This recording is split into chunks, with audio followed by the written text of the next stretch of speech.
અત્યારે આપણી સમક્ષ હિનાબેન આવ્યા છે. આજથી લગભગ 3 મહિના પહેલાં આપણે ત્યાં આવ્યા હતા. એમને ઘૂંટણમાં ઘસારોને એવું બધું હતું, વેરિકોઝ વેઇનનું બધું હતું. આપણે ઘસારાની દવા અને વેરિકોઝ વેઇનની દવા ચાલુ કરી છે.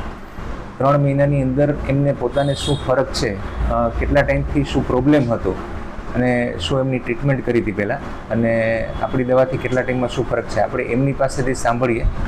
જી હિનાબેન. પેલા મને ઘૂંટણ બહુ દુખાવો થતો, એમ કે કેટલો ફરક છે મને. કેટલા ટાઈમથી દુખાવો થતો હતો? કેટલા 6-7 મહિનાથી થતો હતો. બરાબર. અને કેવો હતો દુખાવો? દુખાવો બહુ હતો. ઓકે. મેં રોતા રોતા આવતી. હા, ચાલવામાં તકલીફ થતી થોડી? હા, ચાલવામાં બહુ વાંધો આવતો મને. આપણે 3 મહિના કન્ટિન્યુ દવા ચાલુ રાખી છે. હા, ચાલુ રાખી. પરેજી પણ બહુ સારી પાડી છે. અત્યારે તમને પોતાને કેવું ફીલ થાય છે ઘૂંટણમાં? ના, ઘણું મને સારું લાગે છે. દુખાવામાં ફેર પડ્યો? દુખાવામાં ઘણો ફેર છે. હા. હવે આપણે એમના એક્સરે બી કાઢ્યા છે.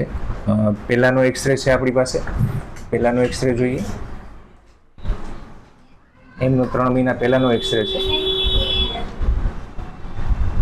અને આ છે એમનો અત્યારનો એક્સરે. ડિફરન્સ જોઈએ આપણે.